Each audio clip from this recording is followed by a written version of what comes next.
Hello students, welcome to digital learning platform of Winsome International school.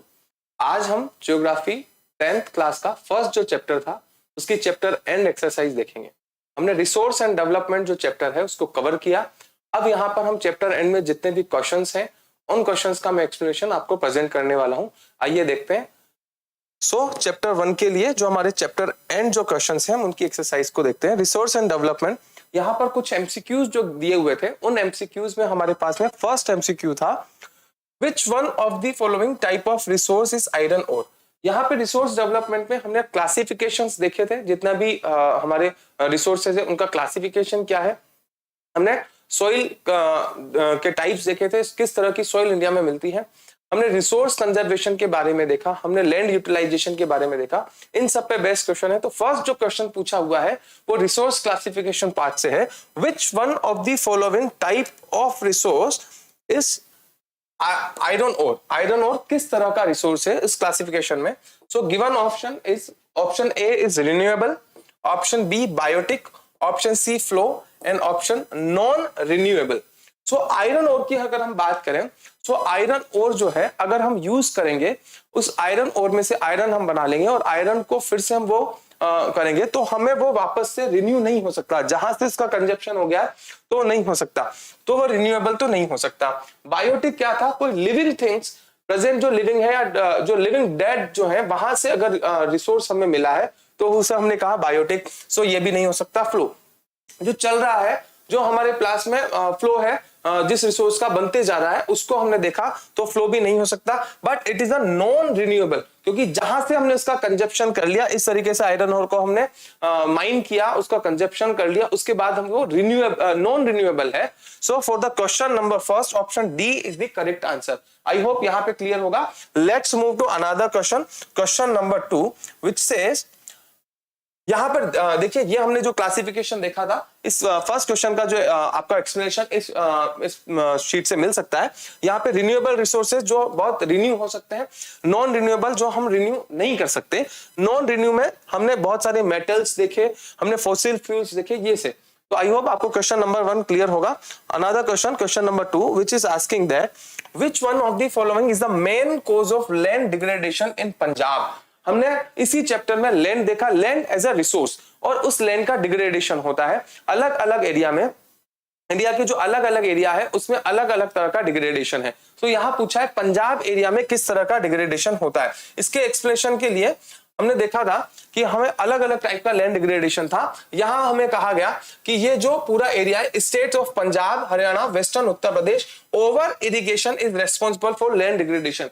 क्योंकि यहाँ जो area है वो बहुत फर्टाइल है। फर्टाइल होने की वजह से वहां पे बहुत ज्यादा इरिगेशन होती है, उससे बहुत ज्यादा सीड जो है उसका आउटपुट लेने के लिए बहुत ज्यादा इरिगेशन होता है। धीरे धीरे उस इरिगेशन की वजह से क्या है कि यहाँ पे सैलिनिटी आ जाती है, वो अल्काइन हो जाती है due to water logging leading to increase in salinity and alkalinity of the soil. So इस लैंड डिग्रेडेशन, जो पंजाब एरिया है वहां पर लैंड डिग्रेडेशन का जो रीजन है वो है ओवर इरिगेशन। सो हम देखते हैं क्या है हमारे पास गिवन ऑप्शन में है। So option intensive cultivation, deforestation, over irrigation and over grazing. So for the question number 2, option C is the correct answer, over irrigation. इस over irrigation से इस तरह से वो जो soil है वो अल्काइन हो जाएगी, वो सलाइन हो जाएगी। So let's move to another question, question number 3. It is asking that which one of the following state is terrace cultivation practice। कहां पर किस तरह का कौन सा जो स्टेट्स है वहां पर टेरेस कल्टीवेशन प्रैक्टिस होता है।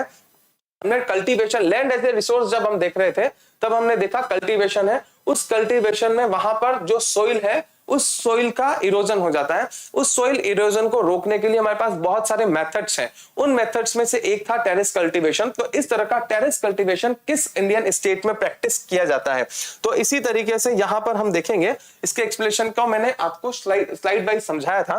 तो यहां कहा गया कि western and central Himalaya well developed terrace farming. इस टेरेस फार्मिंग से क्या होगा कि जब भी वाटर फ्लो होगा, उस वाटर फ्लो के साथ में वो जो सोइल है वो फ्लो होकर के नहीं बहेगी। उस टेरेस कल्टीवेशन की वजह से वहां पर वो सोइल जो है वो इरोड नहीं होगी। सो हिमालयन रीजन जो है, तो हम देखते हैं क्या हमारे पास में हिमालयन रीजन की कोई स्टेट दी हुई है। So Punjab is not a Himalayan region. plain of the Uttar Pradesh, Haryana and Uttarakhand. So for question number 3, the option D is the correct answer. Uttarakhand जो है हमारे पास में हिमालयन रीजन है और उत्तराखंड के जो हिमालयन रीजन है वहां पे टेरेस फार्मिंग प्रैक्टिस की जाती है. So for question number 3, option D, Uttarakhand is the correct answer. Let's move to another question. Question number 4, it is asking in which of the following state black soil is predominantly found. Black soil हमारे पास किस area में मिलती है?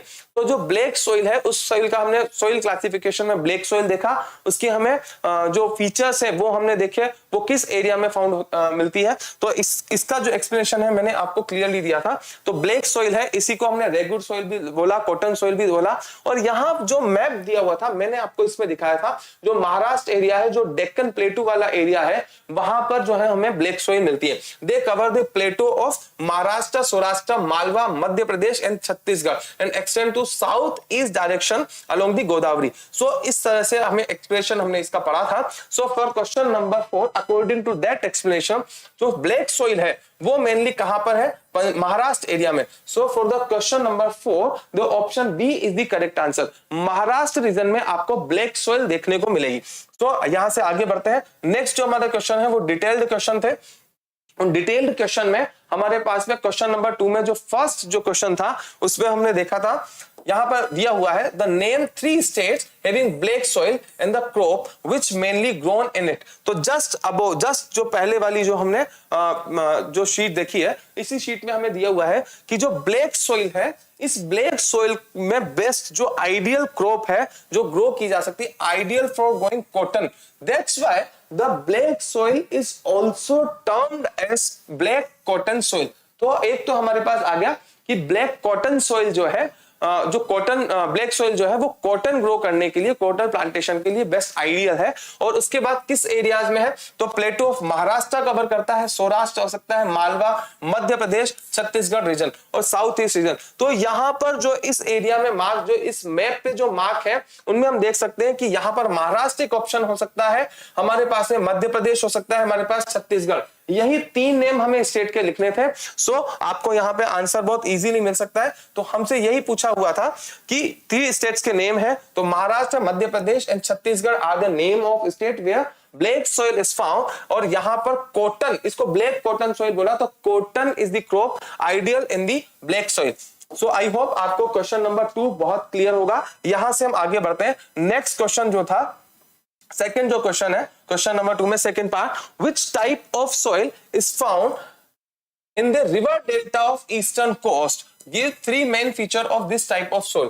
तो हमें पूछा है कि ईस्टर्न कोस्ट जो एरिया है वहां किस तरह की सॉइल है. ये जो एरिया है यहाँ पे किस तरह की सॉइल है और यहाँ पर which soil, eastern coast, and इसके जो फीचर्स है वो हमें बताने.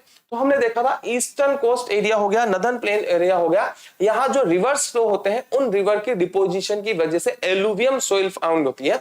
इस एलुवियम सॉइल, एलुवियल सॉइल का जो डिपोजिशन है वही हमें ईस्टर्न एरिया जो है, ईस्टर्न कोस्टल एरिया जो है वो रिवर्स के साथ में ईस्टर्न कोस्टल एरिया पे एलुवियल सॉइल का जो है वो डिपोजिशन देखने को मिलता है. सिमिलर हमें नॉर्थ प्लेन में देखने को मिलता है. और इस सॉइल के फीचर्स हमने देखे थे. तो इस तरह की सॉइल जो है वो बहुत फर्टाइल होती है क्योंकि उसके साथ में बहुत ज्यादा मिनरल्स फ्लो होके आते हैं. तो alluvium soil is intensive cultivation वहां पे प्रैक्टिस करने को मिलता है. Alluvium soil is very fertile. उसके बाद इस सॉइल में अगला जो फीचर हम देख सकते हैं वो ये है कि इसके अंदर potash, phosphoric and acid, phosphoric acid और लाइम, इसका कंटेंट बहुत अच्छे से मिलता है. Potash, phosphoric acid and lime इसमें देखने को मिलता है. नेक्स्ट फीचर कह सकते हैं हम, soil in the drier area are more alkaline. अगर ड्रायर एरिया है और वहां पे इस तरह का डिपोजिशन इससे हुआ है तो वहां पर सोइल वो अल्कलाइन नेचर की है.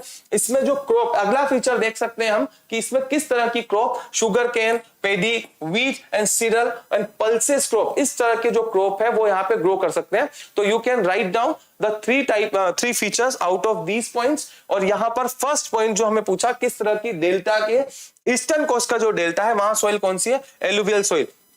तो आई होप आपको जो पार्ट 2 जो है वो क्लियर होगा.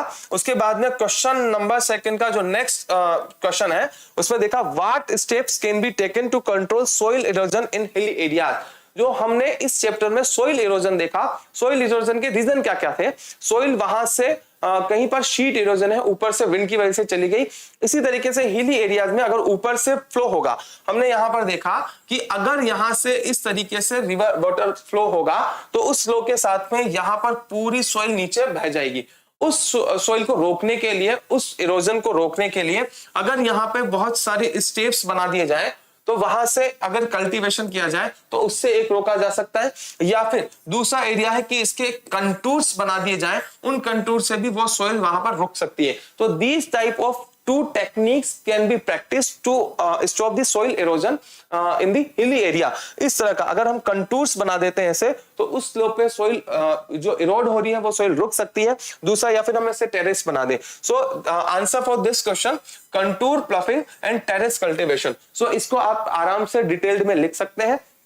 जो मेन पॉइंट्स है वो यही है कि हमें अगर कंटूर प्लफिंग हम प्रैक्टिस करेंगे, हम यहाँ पर टेरेस कल्टीवेशन प्रैक्टिस करेंगे तो हिली एरियाज है उसमें सॉइल इरोजन को बहुत इजीली रोक सकते हैं। So let's move to another question. The fourth question for the question number 2, what are the biotic and abiotic resources? Give some example। यहाँ पे मैंने आपको शीट एक्सप्लेनेशन जब दिया था वहां पे हमने क्लासिफिकेशन देखा था रिसोर्सेज का। उन क्लासिफिकेशन के अंदर हमारे पास में renewable, non renewable, biotic, abiotic इस तरह के थे। बायोटिक रिसोर्सेज क्या होते हैं? बायोटिक रिसोर्सेज वो हैं जो कहीं ना कहीं लिविंग थिंग्स या जो लिविंग थिंग्स डेड हो गए हैं वहां से सोर्स हुए हैं। तो इसी तरीके से अगर हम देखें, हमारे पास फ्रूट्स हैं, लिविंग प्लांट्स जो है वहां से, हमारे पास में लाइव स्टॉक जितने एनिमल्स हैं वो एनिमल्स लिविंग हैं, वो उनसे जो कुछ मिलेगा वो लिविंग सोर्स हो गया, तो उसे हम बायोटिक कह सकते हैं।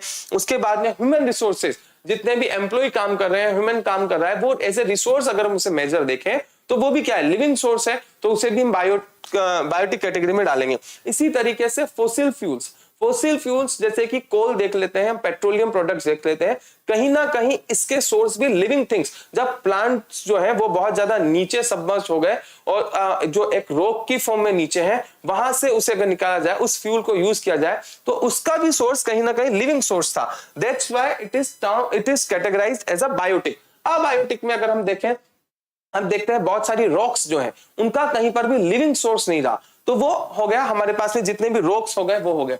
हमारे पास में सन रेज हो गई, वो कोई लिविंग सोर्स से नहीं है, तो वो अबायोटिक में चली गई। इसी तरीके से एयर हो गई, इसी तरीके से बहुत सारे मेटल्स हो गए। तो इस तरह से बहुत सारे एग्जाम्पल आप लिख सकते हैं। यहां मैंने आपको कुछ एग्जाम्पल इसके अंदर दिए हैं। बायोटिक में हम देख सकते हैं live stock, human resources, fossil fuels, हमारे साथ में प्लांट फॉरेस्ट प्रोडक्ट्स जो हो सकते हैं वो हो सकता है। उसके बाद में अबायोटिक रिसोर्सेज, सोइल हो सकती है हमारे पास में, वो अबायोटिक है, water, air, mineral, rocks, these are abiotic. ये एग्जांपल्स हैं, तो आप डेफिनेशन लिखिए। हमने शीट में बिल्कुल क्लियरली इसकी डेफिनेशन को नोट डाउन किया था। These are obtained from biosphere and have life such as human being, flora, fauna, fisheries, livestock. Living और या फिर प्रीवियसली लिविंग थिंग्स से जो सोर्स मिला हमें, वो हमने कहा बायोटिक। और अबायोटिक नॉन लिविंग थिंग्स से जो मिला वो हमें अबायोटिक। तो आई होप ये क्वेश्चन बहुत डिटेल में आप इजीली लिख सकते हैं। Let's move to another question. ये हमारे पास में 120 वर्ड्स में इसको लिखना था, बहुत डिटेल्ड लिखना है, तो इसके कुछ हिंट्स, कुछ पॉइंट्स मैं आपको यहाँ पे एक्सप्लेन करता हूँ। सो for the question number first part, third का जो फर्स्ट पार्ट है, वहां पूछा है the explain land use pattern in India and why has the land under forest not increase बस सिंस 1960 to 61। यहां पे हमने मैप देखा था, इस बुक के अंदर जो मैप दिया हुआ है उसमें दिया हुआ है कि 61 से लेकर के 2014 तक लैंड यूटिलाइजेशन जो है उसको समझाया था। वहां हमने देखा कि जो फॉरेस्ट एरिया है वो बहुत ज्यादा नहीं बढ़ा है, बहुत मार्जिनली उसमें डेवलपमेंट हुआ है। और इंडिया में लैंड किस किस तरह से यूज है, तो लैंड यूटिलाइजेशन क्लासिफिकेशन था, जैसे कि फॉरेस्ट में हो सकता है, कल्टिवेटेड, करंट फेलो हो सकता है, वेस्ट लैंड हो सकता है, इस तरह के हमने क्लासिफिकेशन देखे। तो यहाँ पे हम अगर देखेंगे तो इंडिया में जो क्लासिफिकेशन है, लैंड यूज क्लासिफिकेशन जो है उसको अगर हम देखेंगे तो यहाँ पे land use pattern in India, total land जो था वो 3.28 मिलियन स्क्वायर किलोमीटर था। आउट ऑफ दिस अराउंड 23% जो है वो फॉरेस्ट में है। तो फर्स्ट यूटिलाइजेशन हमारा फॉरेस्ट में हो गया। बिलो डिजायर्ड, अब यहां पर ये कहा गया था कि डिजायर्ड लेवल जो है फॉरेस्ट पॉलिसी के अकॉर्डिंग वो है 33%, बट एग्जिस्टिंग जो एरिया है अंडर फॉरेस्ट वो है 23% ओनली। तो फर्स्ट यूटिलाइजेशन ये हो गया। उसके बाद में कुछ एरिया जिसको वेस्ट लैंड कहा गया, जैसे कि कौन सा एरिया हम कह सकते हैं, जो रॉकी एरियाज है, एरिड एरियाज है, डेजर्ट लाइक वेस्टलैंड और बैरन लैंड है, इसे हमने नॉन एग्रीकल्चर यूज के लिए ले लिया। अब वो कितना परसेंट है, अराउंड 5.5% है। इसका हमने क्या यूज किया, नॉन एग्रीकल्चर, कोई इंफ्रास्ट्रक्चर बनाना है, नया हैबिटेशन कॉलोनीज बनानी है, इसके लिए हमने इस एरिया को पूरा का पूरा हमने कहा यूज कर लिया, इंफ्रास्ट्रक्चर के लिए, इंडस्ट्रियल अर्बनाइजेशन बढ़ाने के लिए, इंडस्ट्रियलाइजेशन बढ़ाने के लिए, ये एक दूसरा यूटिलाइजेशन हुआ। उसके बाद में तीसरा एरिया नेट सोन एरिया, जहां पे सोनिंग हो रही है, जहां मैक्सिमम कल्टीवेशन हो रहा है। थर्ड जो इंडिया में लैंड है उसका कैटेगराइजेशन में, यूटिलाइजेशन में हमारे पास थर्ड जो कैटेगरी है वो है नेट सोन एरिया, और ये है अराउंड 45%। अब यहां पे ये था कि हमारी करंट फेलो लैंड, यानी कि जिसे 5 ईयर से ज्यादा, बहुत ज्यादा हमने कल्टीवेशन, 5 ईयर तक भी हमने उसे कल्टीवेशन नहीं किया, अगर हम उसका भी कल्टीवेशन यहां स्टार्ट कर दें, अराउंड 2-3 ईयर्स में वहां पे कल्टीवेशन हो सकता है, और फिर वो जो है वो भी सोन एरिया में आ जाएगी। तो ये नेट सोन एरिया 45 से बढ़कर के 55% तक हो जाता है। If other than current fellow cultivation 1 in 2-3 year, then NSA not sown area would be 55%. तो अगला जो यूटिलाइजेशन है इंडिया में लैंड का वो हो सकता है नेट सोन एरिया, और उसमें भी हम करंट फेलो कल्टीवेशन को, करंट फेलो जो लैंड है उसको कल्टीवेट कर सकते हैं, तो वो एरिया बढ़ सकता है। नेक्स्ट इज यहां पर हम ये जो नेट सोन एरिया का जो क्लासिफिकेशन है उसका जो यूटिलाइजेशन है वो अलग अलग स्टेट्स में अलग अलग है। जैसे कि हम देखेंगे पंजाब में ये मोर देन 80% है, लेकिन कुछ ऐसे स्टेट्स हैं जो हिली स्टेट्स हैं, जहां पर बहुत फ्लैट लैंड नहीं है, प्लेन एरिया नहीं है, लाइक नॉर्थ ईस्ट स्टेट्स जो हो गए हमारे, वो हो गया अंडमान निकोबार आइलैंड हो गया, वहां पर ये 10% से भी कम है। तो नेट सोन एरिया वो कैसे बढ़ सकता है, वहां पे उसका अलग अलग स्टेट में क्या क्या यूज है, इस तरह का हम इसमें लिख सकते हैं। Next is permanent pasture land declining. तो अगला जो यूटिलाइजेशन है वो एज ए पास्चर, जहां पे जो लेव स्टॉक है वो पास्चरिंग के लिए वहां पे जा रहा है, वहां चारागाह भूमि जो है, लेकिन वो धीरे धीरे कम हो रही है। तो लैंड यूटिलाइजेशन क्या क्या है, कितना परसेंटेज उनका रेशो है वो डिक्लाइन कर रही है, बढ़ रही है, ये हमने देखा। और यहां पर इसी क्वेश्चन में नेक्स्ट जो पार्ट पूछा हुआ है, why forest land is not very highly increase, वो मार्जिनली बहुत इंक्रीमेंट हुआ, बहुत जितना एक्सपेक्ट है, जितना हमें एज ए फॉरेस्ट पॉलिसी हमें गिवन है उतना हम नहीं बढ़ा पाए। उसके रीजन क्या है, because the forest land use for agriculture. अब फॉरेस्ट जो एरिया है उस पर भी कल्टीवेशन करके एग्रीकल्चर यूज में ले लिया, तो वो उसका यूटिलाइजेशन अलग हो गया। इंडस्ट्रियल पर्पज से चला गया, इंडस्ट्री जल गए फॉरेस्ट एरिया में, तो उसका हो गया expansion of urbanisation, forest area को क्लियर करके वहां पे अर्बन एरियाज को डेवलप किया है, मेट्रो सिटीज डेवलप किए हैं। माइनिंग एक्टिविटीज, कोई फॉरेस्ट एरिया है वहां कोई मिनरल है तो उसके माइनिंग एक्टिविटीज में वो चला गया। उसके बाद में non agriculture use such as dams बना दिए, रोड बना दिए, अदर इंफ्रास्ट्रक्चर एक्टिविटीज बना दिए। इस वजह से जो फॉरेस्ट एरिया है उस लैंड को किसी और यूज में ले लिया है, और वो जो है फॉरेस्ट एरिया एक्सपांड नहीं हो पाया, तो जितना हमें डिजायर्ड लेवल चाहिए 33% का वो नहीं हो पाया। So this is the answer for this question. तो आई होप बहुत इजीली आप इसके इन पॉइंट्स को यूज करते हुए 120 वर्ड्स में इस आंसर को लिख सकते हैं। Let's move to another question. This one is the last question for this chapter. How have the technical and economic development led to more consumption of resources? इस चैप्टर के हमने अंदर देखा था सस्टेनेबल डेवलपमेंट कंसेप्ट। वही हमने देखा था ये जो रिसोर्सेज हैं इनका ओवर यूटिलाइजेशन हो रहा है, लेकिन यहां बोला गया है हाउ टेक्नोलॉजी, कैसे टेक्नोलॉजी और इकोनॉमिक डेवलपमेंट जो हो रहा है उसकी वजह से ये जो रिसोर्स का कंजप्शन है वो बढ़ गया है। हमने जो रिसोर्स का कंजप्शन बढ़ा लिया है, तो ये क्या क्या हो सकता है, तो इसके अंदर बहुत इजीली हम समझ सकते हैं कि technology helps in more exploitation of resources. अगर हम मान लेते हैं पहले बहुत ओल्ड टेक्निक्स है, तो वहां से उस आयरन, कहीं मान लेते हैं हम आयरन और अवेलेबल है, तो उस आयरन और को वहां से माइन करने में बहुत टाइम लगेगा। लेकिन अच्छी टेक्नोलॉजी है, बहुत ज्यादा उस पर कमांड है, बहुत ज्यादा फास्ट उसका यूज हो सकता है। तो जिस जगह से मान लेते हैं कि हमारे पास में मान लेते हैं 2000 स्क्वायर किलोमीटर एरिया में हमने माइन किया, सॉरी मान लेते हैं 100 स्क्वायर किलोमीटर एरिया में हमने माइन किया, लेकिन अब उस एरिया को बहुत ज्यादा एक्सपांड कर सकते हैं। हो सकता है हम पहले 1 आवर अराउंड 1 डेज 2 डेज में उसे टाइम लगता, हो सकता है आवर्स में ही वहां पे माइनिंग हो जाए। तो जैसे जैसे टेक्नोलॉजिकल डेवलपमेंट होगा वहां माइनिंग करना, वो मशीनरी हमारे पास अवेलेबल होगी तो माइनिंग करना हमारे पास बहुत इजी होगा। So this one is the first explanation, क्यों कि टेक्नोलॉजी से एक्सप्लॉइटेशन बढ़ गया रिसोर्सेज का। Second, irrational consumption. अब हमारे पास में अगर अच्छी टेक्नोलॉजी है तो हम ज्यादा रिसोर्सेज यूज करेंगे, हम ज्यादा रिसोर्सेज यूज करेंगे, ज्यादा टूल, ज्यादा इंस्ट्रूमेंट्स ज्यादा यूज करेंगे। वो क्यों? क्योंकि जैसे जैसे टेक्नोलॉजी बढ़ती जा रही है वैसे वैसे चीजों का यूज बढ़ता जा रहा है, तो उससे हमारा ओवर कंजप्शन है और इरेशनल कंजप्शन है। जहां एक चीज की जरूरत है, हमें 2 या 3 चीजें अवेलेबल है, तो irrational. Over consumption, over utilisation, technology है, टेक्नोलॉजी होने से वो जो रिसोर्सेज है वो रिसोर्सेज हमें अवेलेबल होना इजी हो गया, तो उसकी वजह से हम इजी हो गया तो वो लार्ज एबंडेंट अमाउंट में अवेलेबल है, और उसकी वजह से क्या होगा? ओवर यूटिलाइजेशन होगा। नेक्स्ट हम क्या कह सकते हैं? Mass production. हम जैसे महात्मा गांधी की जो फिलॉसफी थी उसमें हमें कहा गया मास प्रोडक्शन की जगह प्रोडक्शन बाय द मासेस होना चाहिए, यानी कि वो जो लिमिटेड प्रोडक्शन होना चाहिए लेकिन ज्यादा लोग इन्वॉल्व हो। लेकिन टेक्नोलॉजी ने हमें क्या दिया कि बहुत एरिया में बहुत कम लोगों को करते हुए भी अच्छी मशीनरी है, तो मास प्रोडक्शन, ज्यादा प्रोडक्शन हो सकता है। और इस टेक्नोलॉजी की वजह से मास प्रोडक्शन ने भी हमें कंजप्शन बढ़ा दिया रिसोर्सेज का। Next, economic development. Economic development हम क्या कह सकते हैं? बहुत ज्यादा अच्छा इंफ्रास्ट्रक्चर हो हमारे पास में, बहुत ज्यादा मशीनरी हो, चीजों की सप्लाई चेन मैनेजमेंट बहुत ज्यादा अच्छा हो, हमें बहुत जल्दी से चीजें अवेलेबल हो जाए, ये सब इकोनॉमिक डेवलपमेंट के साइन है। इकोनॉमिक डेवलपमेंट जैसे जैसे होगा वहां पे रिसोर्सेज का कंजप्शन ज्यादा होगा। जैसे कि अगर मान लेते हैं इकोनॉमिक डेवलपमेंट हुआ, कंट्री में बहुत सारे रिसोर्स अवेलेबल है, अब उन्हें हमें पैक करने के लिए अगर प्लास्टिक चाहिए, तो अगर बहुत उतना डेवलपमेंट नहीं है तो हो सकता है कम रिसोर्सेज मूव हो। लेकिन अब अगर ज्यादा प्रोडक्ट, ज्यादा चीजें अवेलेबल है तो उनकी पैकिंग के लिए और रिसोर्सेज चाहिए, उस रिसोर्सेज के लिए हम और जो है ज्यादा रिसोर्सेज को माइन करेंगे। तो टेक्नोलॉजी और इकोनॉमिक डेवलपमेंट जैसे जैसे होता जा रहा है, हमें रिसोर्सेज, हमें थिंग्स जो हमारी चीजें हैं जरूरत की, वो ज्यादा जरूरत हो रही है, और उसकी वजह से हम रिसोर्सेज को भी ज्यादा यूज कर रहे हैं।